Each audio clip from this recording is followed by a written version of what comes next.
Овој текст што го прочитавме од 3-та глава, значи продолжуваме со книгата Рут, во која во 3-та глава се говори за една, или има еден таен план, тајна операција, под прикритие една операција за сватосување, која не го следи оној принцип, она мудрост за користење на царскиот пат. Знаете анекдотата за царскиот пат. Некој човек постојано кога прашувал, нели, кој е најдобриот пат, луѓето го советувале да го фати царскиот пат. И тој прашал, тоа е најкраткиот ли? И луѓето веле, не е најкраткиот. Тоа е најдолгиот пат, но иако е најдолг, се стигнува побрзо од сите други кратки, скратени патишта и е најбезбеден и е најудобен. И навистина така, царските патишта не се најкратките, но тие се сигурни патишта.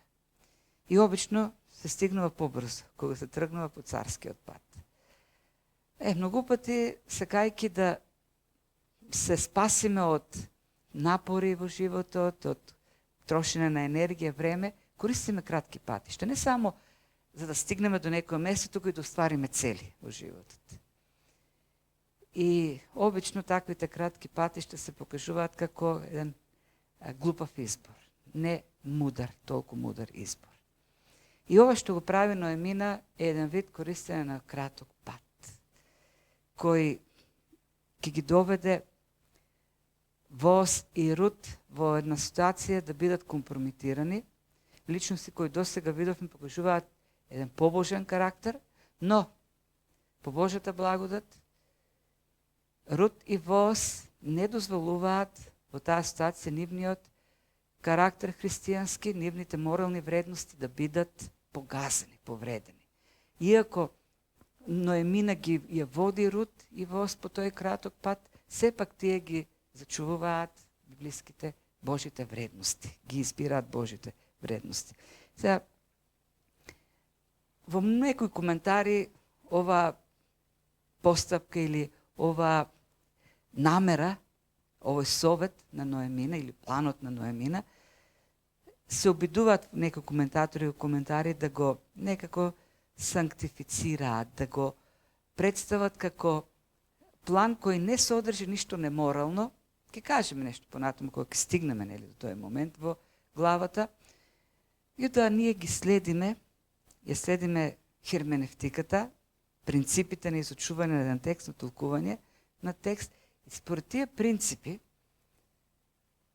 текстот ни говори што се случува. Надворешните извори, независно колку се авторитетни или пак сомнителни, не ја откриваат вистината во текстот. Текстот како текст, толкувањето на текстот, изучувањето на текстот не води до вистината, до откривањето на значењето на текстот, на идејата. Надворешните информации, во библиски информации може да ни помогат да се расветли нешто, да стане појас, да се илустрира. Меѓутоа, не можеме да ги прескокнеме херменевтичките принципи во оваа глава за да оправдаме или за да направиме богоугодна некоја постапка која очигледно во текстот не е таква. Не разбирате, не? Сега ќе видите дека покрај лошиот бугарски јазик можем да зборам добро македонски. Така. Значи, ќе го следиме текстот и ќе видиме, и овде впрочем, како и во сите претходни глави, се покажува контрастот меѓу Ноемина од една страна, а од друга страна меѓу Рут и Воз. И колку да се обидуваме, текстот да го толкуваме малку поинако, да погледаме од друга перспектива, сепак, кога една жена ќе се искапе, кога ќе се намириса, напарфимира, кога ќе се облече, ќе се дотера и ноќта ќе се пикне под кебето на маж кој штото кој е сел вечерната доза на вино и храна, како поинако да го сватиме тоа, од она очигледното. Така. Но ќе видиме, нели, сепак, иако започнува така малку непријатно, главата завршува успокојувачки. Сепак, тие побожни карактери на Рут и Воос не се осквернати. Така, гледаме еден контраст меѓу, како и во 1, 2, 3 глава, и овде контраст меѓу Рут и Ноемина. И треба овде кога го имаме, пак ќе се подсетиме на историскиот контекст. Оваа книга, или настаните во оваа книга, се од времето на судиите. Во времето на судиите беше случката меѓу Самсон и Далила. Така да, случката меѓу Воос и Рут на гумното, треба да погледаме во светлината на случката меѓу, или настаните меѓу Самсон и Далила. Самсон беше соблазнет од една филистимка и тој не одолеа. И на крајот, како што кажуваат поуките од книгата Поговорки, тој избор, тие компромиси го одведоа во пропаст. Додека овдека гледаме поинаков пример. И имаме една Моавка, нееврејка, која влекува под постелата на еден евреин, но кој постапува поинако од Самсон. Значи, тоа ќе биде темата за оваа проповед, да видиме кои се моделите кои ни се представени, лекциите, и впрочем, историјата за Рут и Воос од 3 глава е еден од најубавите библиски примери за правилен однос меѓу еден маж и една жена. Ајде да видиме, да поминеме на разгледување на текстот, да го разгледаме, анализираме.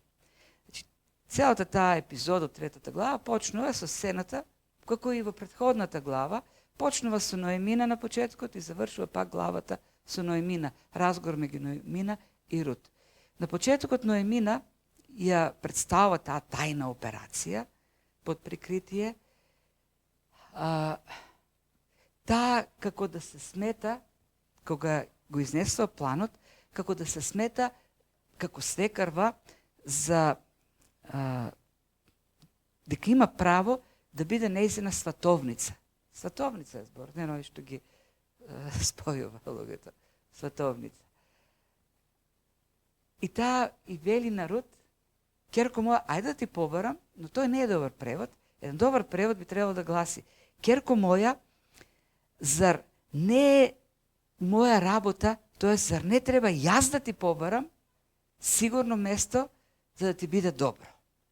Јас ја имам таа должност. Тоа е мојата должност кон тебе. И овдека, како и во 1 глава и 2 глава, вклучува во својата намера на крајот цел, тоа е устварување на добро за Рут. Тебе да ти биде добро, за твојата сигурност. Како и во 1 глава Рут и вели, Ноемина и вели на Рут: врати се назад во Моав, врати се кај твоите богови стари, врати се во идолопоклонството, кај своите родители, таму најди си маж. Всушност таа го вели тоа и на Рут и на Орпа, на двете своји снаи. За ваше добро го кажувам тоа. Таму ќе ви биде подобро отколку дојдете во Витлеем, во Израел. И овде го кажува истото: јас имам добра намера за тебе. Иако ќе видиме во целиот тој план има една скриена намера, а тоа е устварување на добро на Ноемина. Таа не кажува ништо на самиот почеток, тоа се открива понатаму. Ги изнесува своите идеи како добра намера за Рут, но во сите тие има некоја скриена намера за себе и неква земна цел. И вели: оваа ноќ Воос го вее јачменот на гумното. Таа знае дека таа ноќ Воос ќе биде на гумното и знае дека ќе има некаква веселба. Ако споредиме други текстови од Стариот Завет, како Второзакони 16 глава, 8-9 глава, веењето на житото, на јачменот, се последните денови од жетвата, и тие последни денови од жетвата се пропратени со веселби, како крај на една работа. Жетвата трае подолго време, 5-6 месеци, и на крајот таа завршува со веењето и со празнување, и мажите се таму кои остануваат и празнуваат на крајот на денот кога завршува веењето. И тоа трае неколку дена, по цела седмица, цела недела. И Ноемина знае што ќе се случува и таа јасно открива. Го открива, нели, планот. Знае дека таа вечер, како, нели, тие вечери, Воос ќе седне на крајот со останатите слуги, нема жени таму, само се мажи, ќе се напијат, ќе се најадат, ќе се развеселат и ќе си легнат. Така да, она на кој што смета Рут е на ранливоста на Воос таа вечер. Тоест, тој ќе биде под дејство на вино, ќе биде расположен, предрасположен, така повеќе за некои работи.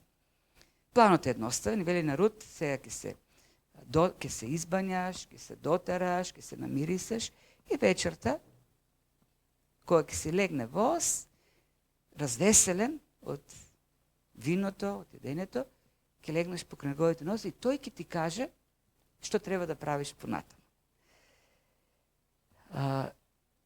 Сега, некои толкувачи, тука ќе ги внесеме и тие толкувања, нели? Велат дека Ноемина нема ништо во предвид, нешто неморално. Тоа е древен, вообичаен начин на Блискиот Исток за предлагање на брак. И ото кој е проблемот? Ние не гледаме во Библијата, во Стариот Завет, никаде на друго место таква пракса. Едноставно, нема на друго место таков случај. Има случаеви како по старата керка на Лот и помладата керка на Лот, кој легнаа со својот татко. Тамара, снаата на Јуда со Јуда и така натаму. Меѓутоа, некако најава за брак. Тука како некои постапки кои не беа правилни. Некои пак други го толкуваат дотерувањето на Рут како најава или јавно објавување дека поминале нејзините денови на жалење по починатиот сопруг. Да, имало таков период во кој жената жали, вдовицата жали, и откога ќе помине тој период, таа јавно ќе тргне, нели, облеката за жалење, ќе се дотера и со тоа сака да каже дека е подготвена за нов брак. Меѓутоа, никаде во книгата Рут ние во претходните глави не гледаме дека таа е во период на жалење. Ние воопшто не знаеме колку време поминало од смртта на нејзиниот сопруг. Дури во првата глава Ноемина и кажува: врати се во Моав и најди си маж таму. Не се најавува дека таа е во жалење. И нешто друго, ако навистина тоа е чин во кој таа покажува дека поминало времето на жалење, тогаш зошто не го прави дење под светлината на сонцето, јавно сите да видат. Туку тоа треба да го покаже ноќта, темно, под покривката на Воос, кога и не може да се забележи тоа така јасно. Така, таквите обиди, за да се представи Ноемина како една добра свекарва која мисли доброто на снаата и која нема никакви нечисти намери, не можеме да ги, од самиот текст, толкувањето на текстот, не можеме да стигнеме до такви заклучувања, до такви заклучоци. Така да, Ноемина овдека не би можеле да оцениме подобро, отколку што би оценили, например, керката на Лот. Старата керка која каже на својата сестра да легнеме, да го упиеме нашиот татко, да легнеме со него, бидејќи тој нема да има потомство. Нема сопруга, нема синови. Или пак постапката, дури аз би го вклучил тука и Мардухеј, која прати својата внука, Сирак, Естир, на надпревар во кој требаше да накрајат, нели, да се стигне до креветот на еден ужасен персиски цар. Еден жесток злосторник. Или пак скажат случката со Тамара, која Јуда не ја прифаќаше како своја сна, и што направи Тамара? Кога Јуда отиде да ги стриже овците, и пак таква како заврши стрижењето со веселба, се напи, легна, Тамара се преправи како проститутка и легна со својот иден свекор. И така го натера всушност да ја прифати како сна. Тоа се тие постапки. Ноемина е во тоа друштво, реално, гледајќи ја оваа глава. И на крајот на криштата, Бог го нема никаде.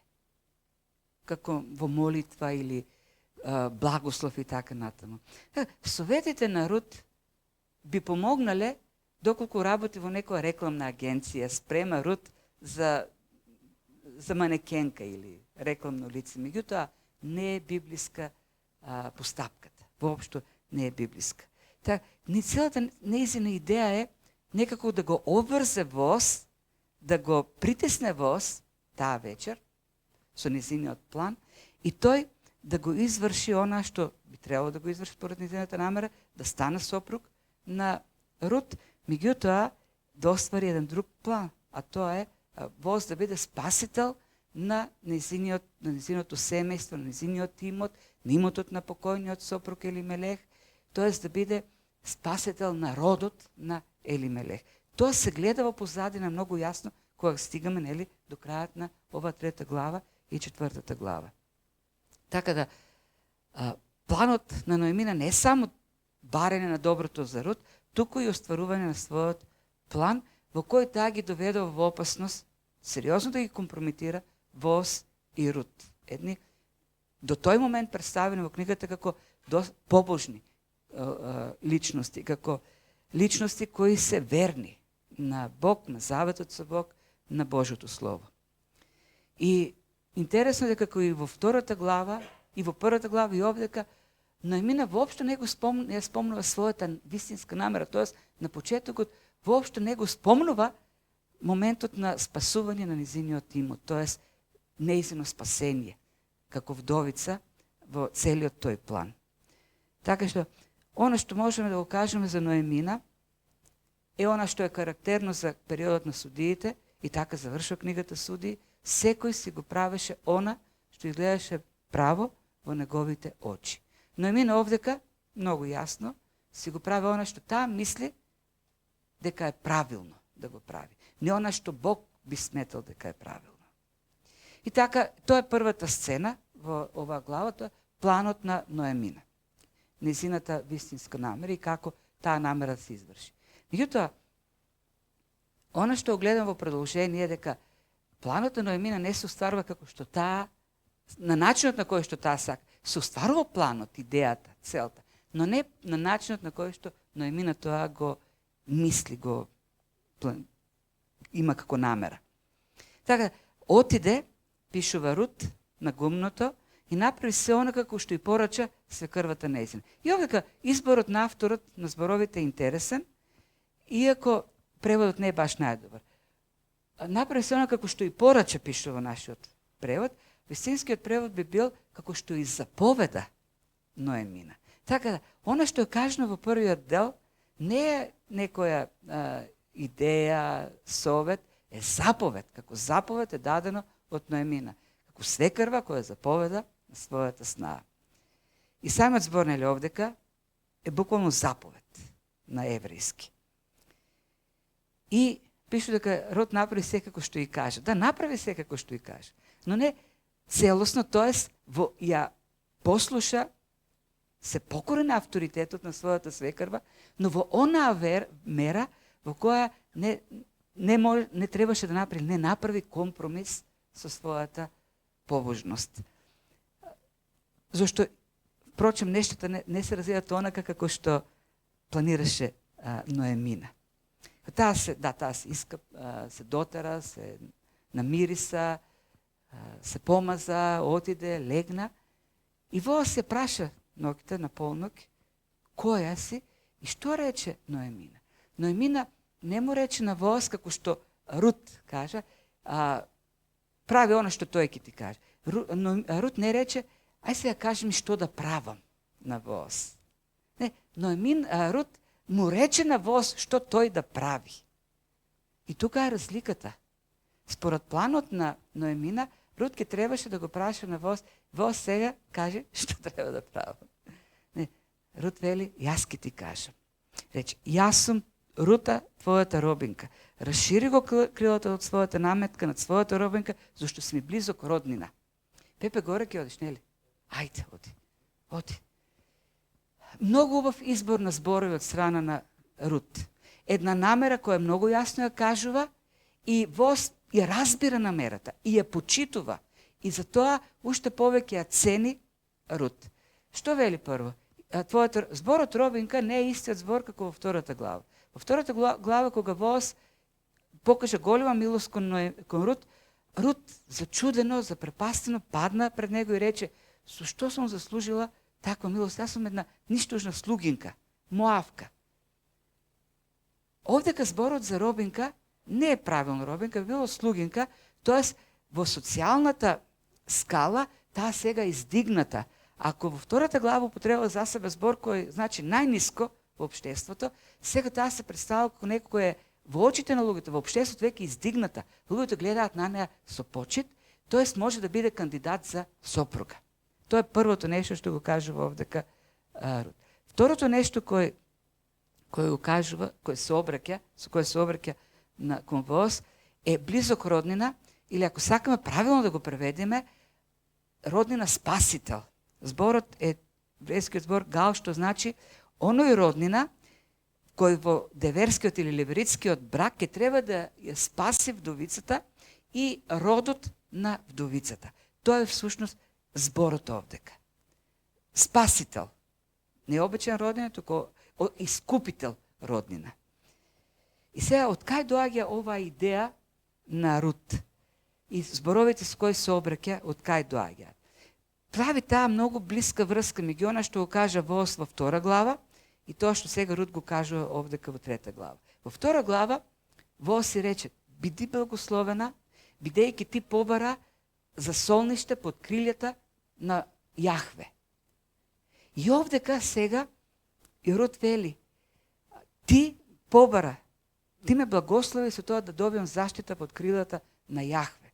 Крилата на Јахве во Стариот Завет се користат многу места. Кога Бог го спасува народот, тоа е фразата: и Бог на своите крилја ги изведе, или Бог под своите крилја ги засолни. Тоа е заштитничката улога на Бог во Стариот Завет над својот народ. И се го има тоа на многу места, во многу псалми, да не ги читам сите стихови. И овдека всушност Рут му вели на Воос: ти ме благослови со заштита од Јахве, тој да ме закрили под неговото крило. И сега мојата молба кон тебе е: ти да го исполниш тоа.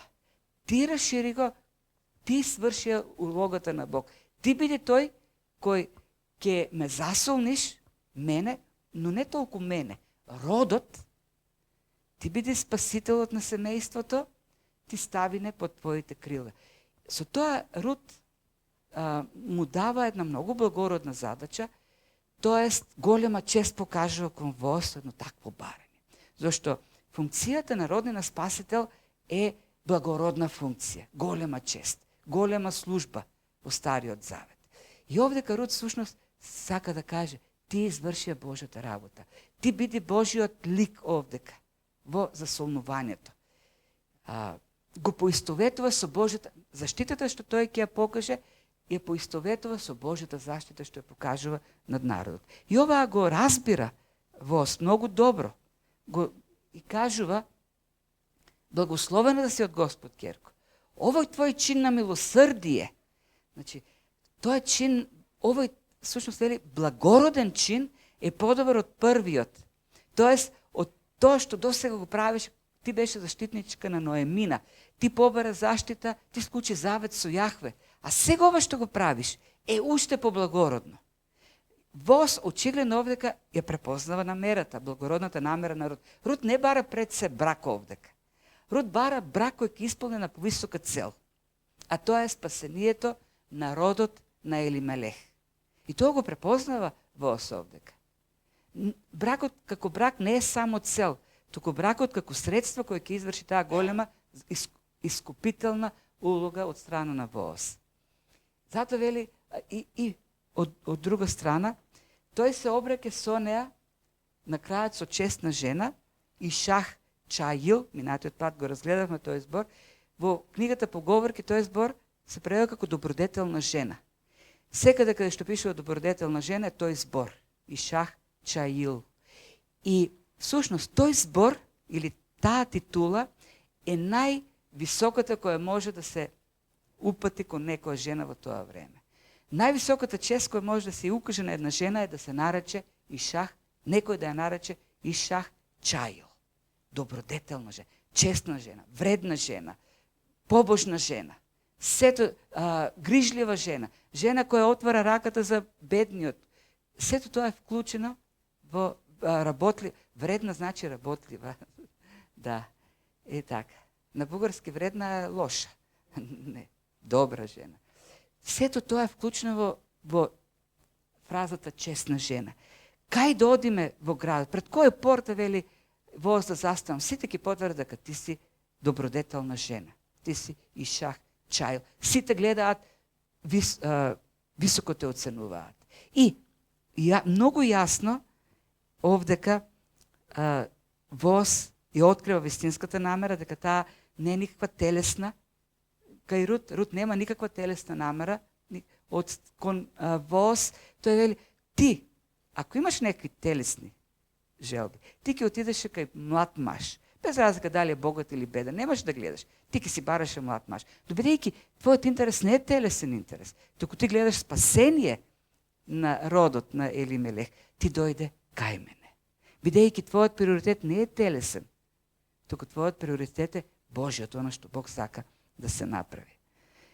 Така да, Рут не го бара својот интерес, туку го бара интересот на Ноемина, низинот покоен сопруг. И тоа го разбира воз и го оценува. Вели, ова дело ти што го правиш е многу благородно дело. Голема доблест покажуваш сега овдека. И го оценува тоа високо воз. Но има еден проблем овдека. Ке направам се, нели, што треба да се направи. Меѓутоа, воз е човек на принципи. Воз не го бара краткиот пат. Тој вели, си има ред, има закон. Според законот, оваа функција треба да изврши еден друг роднина. Тој е поблизок од мене. Така да, утре, јас на светлината, под светлината на сонцето, јавно, не тајно ноќе, како што Ноемина планира.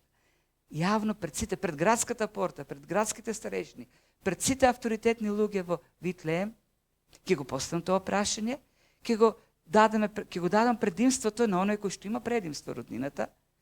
Тој, ако се нафати да биде роднината спасител, нека биде благословен, јас ќе се повлечем. Ако тоа откаже, јас ќе извршам таа до барене што ти го имаш кон мене.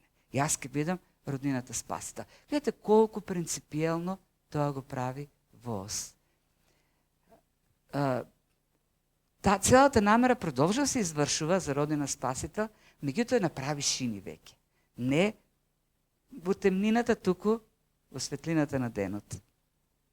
Зашто редот си е ред. Тој таен план на Ноемина е заменет со Божиот ред. И уште еден приоритет, воз многу се грижи да го зачува достоинството на Рут. Ако некој биде компрометиран овдека, она што ќе се наруши најмногу е достоинството на Рут. И што вели? Сега ако тргнеш навечер, на полнок, опасно е во темнината да се вратиш. Јас ако тргнам да те придружувам, ќе не видат некои и тоа ќе биде причина за сомнежи кај луѓето. Ќе бидеш компрометирана. Затоа остани тука, спи до сабајлето, кога ќе се зазори, ќе си тргнеш, ќе се вратиш, тогаш е веќе безбедно, сама ќе си одиш дома и никој нема да разбере за тој таен план што го намислила на неј. Многу се грижи. Воз како приоритет, како цел си го поставува достоинството, честа на Ноемина. Не злоупотребава никако. На никој начин не злоупотребава ништо од сите тие можности што се укажуваат таа вечер. И на крајот дава, мери жито, 10 кило, 6 мери, тоа се повеќе од 10 килограми жито и ги дава за Ноемина и се враќа дома. И сега пак има некои толкувања, тоа е нешто како венчален прстен или како букет, древен букет свеќе. Не, тука повеќе ја гледам вистинската намера. Да, воз сака да биде заштитник и тој покажа, јас ќе бидам заштитникот, не грижете се. Тоа го покажува со тој акт на давање, со таа дарежливост. И на крајот, да кажеме некои заклучуци, нема да одиме на 2 пати со третата глава, ќе се обидеме да ја завршиме, ќе ја завршиме денес наеднаш. Што можеме да кажеме во заклучок? Кои поенти можеме да ги извлечеме? Добро, на крајот оди Рутка и Ноемина, раскажува се и пак ќе гледаме Ноемина со низиниот план. Внимавај денес, се ќе се исполни. Тој нема да биде мирно дека не завршите. Така да накрая пак печатите некој ги става Ноемина по тој неизин брз начин. Почнува третата глава така контроверзно, но завршува со улеснување. И целта на Ноемина, она глобална цел се остварува, но на еден правилен начин, веќе вистински начин. Што можеме да кажеме во заклучок? Најдобриот начин да се види побожниот карактер на некој човек, на некој верник, е кога ќе биде поставен во таква компрометирачка ситуација. Многу беше лесно таа вечер Воз и Рут да го загубат тоа побожно, морално поведение. Меѓутоа, и во тоа искушение тие останаат доследни на она што Бог го сака, на еден чист, побожен карактер. Во темнината најмногу свети нашата светлина. Да, ние се оправдуваме многу пати кога ќе кажеме, ама сите веќе така прават. Тоа е сосема нормално веќе така да се прави. Да, и во времето на судиите може било нормално така да се прави. Но Рут и Воз знаат дека не е тоа Божиот начин. Иако сите така прават, иако е мрачно време, духовно, морално во Израел, ние ќе светиме. Рут и Воз светат. И дури во такви моменти на искушение тие остануваат посветени на еден Божи карактер. Другото нешто што можеме да го видиме овде од примерот на Воз. Ние рекоме, Воз е наречен во првиот стих на втората глава Гибор Чаил, што значи смел, силен, достоен маж. Тоа е така е познат Воз во Витлеем. Како смел воин, кој во времето на судиите војувал за земјата, како имотен човек, како достоинствен човек. Тоа е карактерот на Воз. И тој тоа го покажа, својата достоинственост, својата силина, тоа е покажа не само на бојното поле, не само на имотот, тука ја покажува и ноќта. Кога е сам со Ноемина. Што е вистински маж? Кој е вистински маж?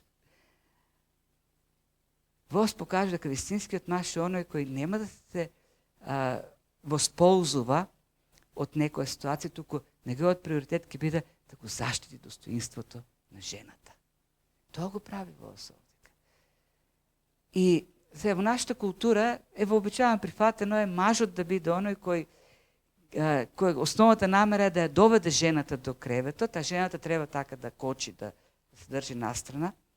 Меѓутоа овдека гледаме друг пример за еден маж кој се труди, чисто цел е да го зачува достоинството на жената. Тоа е маж, вистински маж. И тој е моралниот водач во ситуацијата. Водач кој, доблесен човек, кој, иако може многу лесно тргнат нештата под кебето во поинаква насока, тој си ја следеше таа своја цел, да ја заштити Рут, не да ја злоупотреби. И тоа е еден посебно за младите збориме, еден библиски стандард на маж, чијшто приоритет е да се грижи, да ја штити чистотата и репутацијата на девојките. Со кој е поврзан на некој начин. Тоа е Гибор Чаил, еден силен маж, достоинствен маж. Кај нас стандардот е поинаков за маж, но Воз ни кажува каков треба да е вистинскиот маж. Тоа е модел овдека во книгата Рут. И една трета така, како заклучок, како примена за кратките патишта.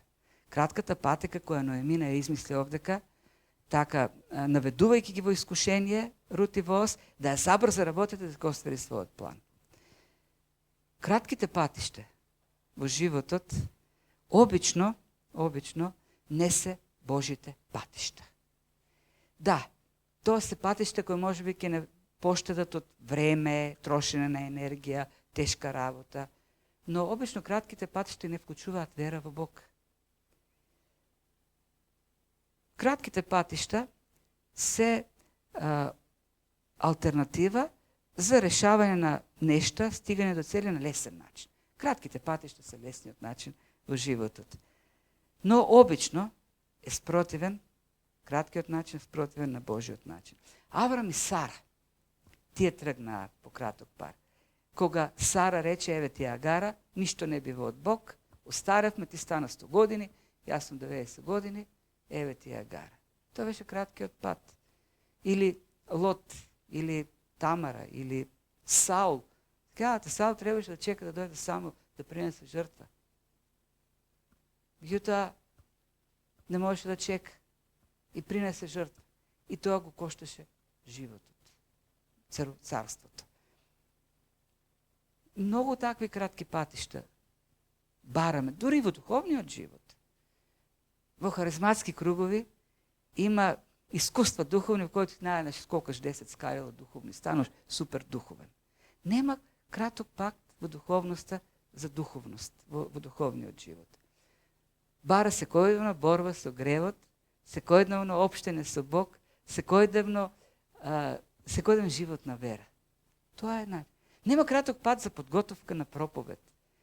Јас со мои разговори со други пастори, го гледам тоа. 3-4 точки, напишено на ливче и потоа импровизиране дополнување. Изучувањето на Библијата бара време. Книгата Поговорки во првата глава, првите 5 стиха велат, оној кој бара мудрост, треба да ја бара како злато и сребро, макотрпно, напорно. Како што треба во рудник макотрпно да копа додека достигне до златото, така и изучувањето на Словото на Бог. Тоа е долгиот пат. Представете си Господ Исус да го бараше краткиот пат до спасението.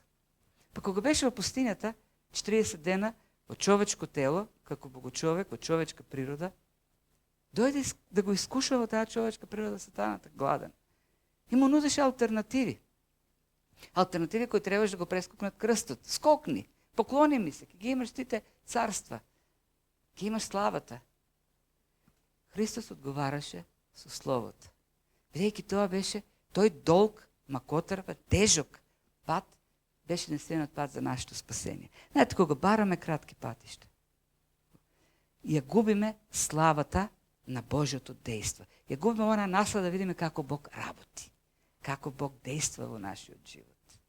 Бидејќи кратките патишта ја барат нашата стратегија, нашата мудрост, дека Божјиот долгиот пат се потпира на верата во Бог, надежта во Бог. Немаше краток пат за евреите. Кој беше краткиот пат за еврејскиот народ кога бегаше од Египет? Пред нив Црвеното море, позади нив египетската армија. Бог беше тој кој отвори пат. Како да го заобиколат Црвеното море? Мораш да додат по оној пат што Бог им го покаже. Но тој им даде излез. Ако овдека отсуствуваше, ако не беше почитван долгиот пат, како ќе го видиме Божјото дејство во 4 глава? Историјата се развива интересно. Гледам како Бог дејства во таа книга. Бог, милостивиот Бог, добриот Бог, на крајот доведе до повторно најава на Месијата. Книгата завршува со најава за раѓањето на Давид, од кого произлегува Месијата. Божјото дејство гледаме јасно во 4 глава, бидејќи Воос и Рут го избраа вистинскиот, тој неправилниот, долгиот Божиот пат. И тоа е она што треба да го... Не, царскиот пат, сигурниот пат, а сигурниот пат е оној пат по кој што Бог не води, Божите принципи. Така кога избираме во животот, не само патишта како ќе стигнеме до некој место, туку за важните решенија во животот, за важните цели, да го следиме Божиот пат, Божите принципи. Независно тоа колку е темно, колку е мрачно, во какво неморално време живееме, нашиот карактер треба да остане некомпромитиран. Треба да се остане божествен карактер, избирајќи го секогаш Божиот пат, барајќи ги Божите вредности. Господ да не благослови и да ги имаме на ум овие v istini.